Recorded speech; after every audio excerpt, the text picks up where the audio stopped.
The steady beat. The crowd that day scattered quickly, but one tiny thing stayed behind: a video. Someone had filmed Ifeoma kneeling by her father, her small hands protecting him, her voice a calm shield. They called it the Lionheart's love and posted it online. Soon, the internet, a place that often felt big and confusing, was suddenly small and focused on them. The video brought a tidal wave of kindness. Support groups and organizations like the Steady Beat Foundation reached out. They offered Aku the best doctors and Ifeoma the best counseling. Their cramped apartment was replaced by a home where sunlight poured through the windows, and the stress in Aku's shoulders finally began to ease. Community support was a warm blanket, and Ifeoma felt a powerful new rhythm growing. 2 weeks after they moved into the sunny new house, a shadow fell across the porch. Annalyn, Ifeoma's mother, was standing there. She saw the bright garden, the clean walls, and the quiet peace. "Ifeoma, Aku," she said, her voice sounding forced and unfamiliar. "I'm home. I never stopped caring. I needed time to process everything." Ifeoma tried to feel happy, but a small, careful voice inside her whispered, "Be careful." Annalyn was loud and busy, always making sure the doctor saw her, always talking about their journey to the new support group leaders. But when Aku had a small, quiet seizure in the night, Annalyn simply turned her back, pretending to be asleep. Ifeoma knew then. Annalyn had only returned for the glamour, not the love. The tension finally snapped after only 2 weeks. Annalyn was furious about a minor disagreement, the kind of silly fight that love is supposed to survive. She yelled, her face twisted in a way Ifeoma had never seen. Aku, tired and confused, tried to calm her. In a terrible, sudden moment of blind anger, Annalyn shoved him. Aku stumbled, losing his balance at the top of the stairs, and fell with a sickening sound. Ifeoma rushed to her father, her heart pounding a furious, protective drumbeat.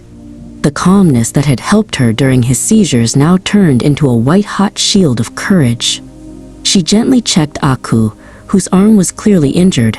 She looked up and saw Annalyn standing there, her anger gone, replaced by sudden, awful fear. Ifeoma stood up slowly. She was only 12, but in that moment, she was taller than anyone in the room. Her voice was quiet, but it was the most powerful sound Annalyn had ever heard. "You don't belong here," Ifeoma said, her eyes fixed on her mother. "You didn't love Papa when he was sick, and you don't love him now. I don't need you as a mother. Papa needs safety. You need to leave now." Annalyn didn't argue. Ifeoma's words had landed like stones, undeniable and absolute. She walked away from the sunny house and the second chance she had wasted.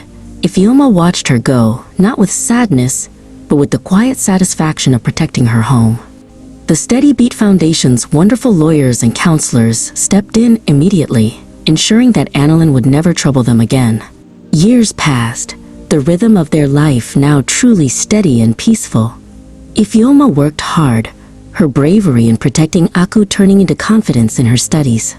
When she was 18, the foundation helped her get a scholarship to the university she had always dreamed of.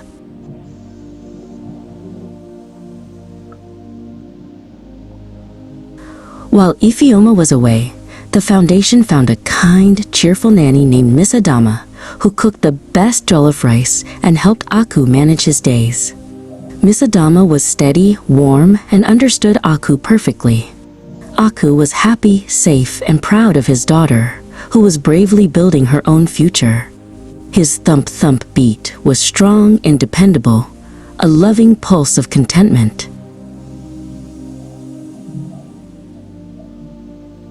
Though she was busy, Ifeoma called home every night and rushed back every weekend. When she walked through the door, the first thing she did was hug her father, listening to that familiar, beautiful sound. Their bond was a bright, unbroken thread connecting them, proving that loyalty and love were the only true treasures in life.